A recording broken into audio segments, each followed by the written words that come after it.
In the heart of an ancient town in southern China, where the cobblestone alleys held the warmth of centuries and lanterns swayed gently under the whisper of moonlight, there stood a quiet silk shop with faded wooden panels and a red paper charm hanging above its door. The charm had lost its brightness, but still held the power of old wishes. The name painted in soft calligraphy above the entrance simply read House of Cloud Silkenside. The air was thick with the scent of dried jasmine and the faint sweetness of cedarwood oil soaked into the shelves over time.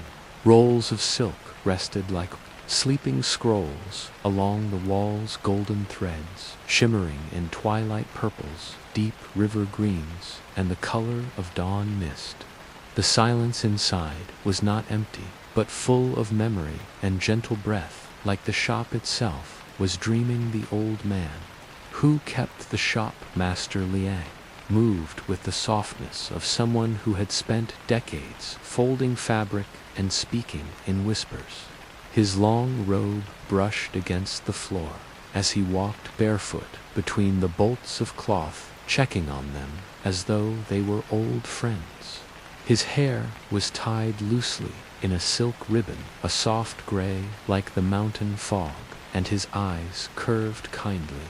Even when they were tired, was night now past the hour when customers came past the time of weighing silver, coins, and bargaining over colors. This was the hour the shop belonged to itself and to the quiet things it remembered. Outside, the street lanterns flickered amber and reflected off the silk drapes hanging in the window. In the stillness, Master Liang lit a small oil lamp and placed it on his table. The flame barely danced, but its light made the silk shimmer like moving stars. He brewed a pot of tea, slowly, carefully, each step unhurried and precise, as if making tea was an old sacred ritual not to be rushed. The tea leaves were curled and dark with a scent of plum and pine. The water steamed softly as it met the porcelain. Kupi sat by the window, slowly sipping and gazing into the night, where no one walked now but shadows and quiet cats. From far down the street, he could hear the sound of a flute, faint and airy, like it belonged more to the wind than to any person. It came and went like a ghost, like a lullaby from another time. He closed his eyes for a moment and let the sound carry him back to the days when his grandfather had run the same shop and he had been a child playing among the silk rolls, hiding beneath tables of embroidery and listening to the voices of weavers telling stories as they worked.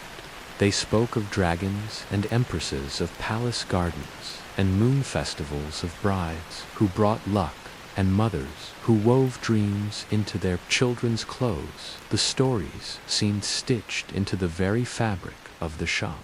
At night, when he closed his eyes, he could still hear the loom echoing like a heartbeat, and the voice of his grandfather humming as he worked now. The looms had long been silent, but the memory of those sounds lingered like perfume on the cloth. A small bell chimed above the door, though no one had come in. It was only the wind. The charm above the entrance fluttered slightly, and the air inside the shop stirred, as if a visitor had entered from another.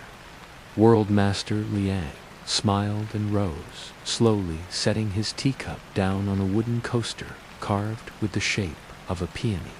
He walked through the shop, gently touching each roll of silk with his fingers, not to check, but to greet them. He whispered their names, softly, names of colors that had no English equivalent: Yanzi, the red of Rouge Chain; Mo, the green of mossy riverbanks; Dan Huang, the pale yellow of morning petals; Me, by the faintest ivory-like winter sunlight. Each color held its own season, its own emotion, like the threads were spun from time itself.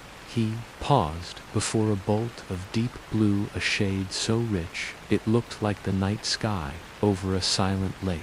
It was called the Land Midnight Orchid.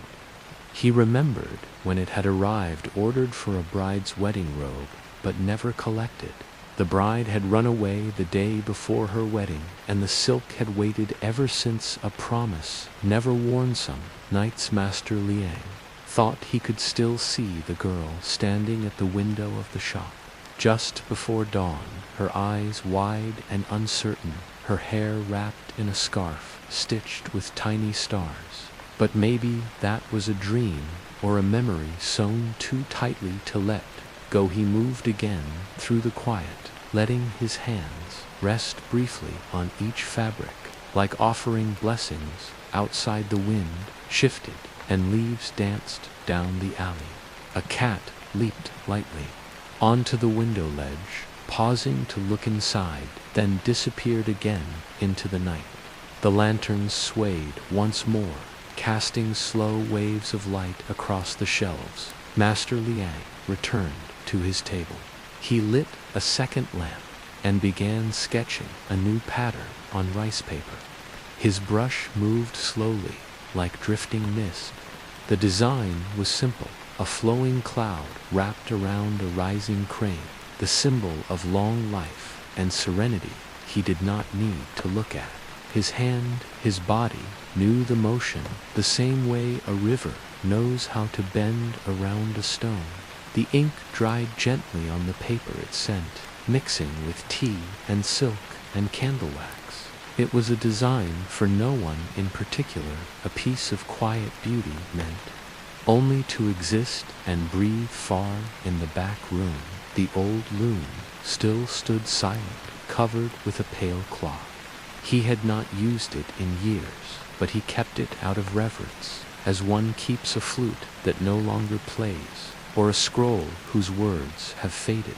Sometimes, in the quietest hours, he thought he heard it hum just once, as though it too was dreaming. The night deepened, the stars outside thickened over the rooftops. Master Liang folded his pattern gently and placed it beside the lamp. He rose once more and walked through the shop for the last time that night, turning out each lamp one by one. The silk returned to shadow, but shimmered still in memory. The door creaked as he closed it. The charm above it settled again, still whispering old wishes. In the alley, the lanterns swayed quietly as the wind passed through them, and the shop behind them slept just as the town slept, just as dreams slowly unfurled like the silk of a forgotten robe drifting beneath the moonlight. End of story.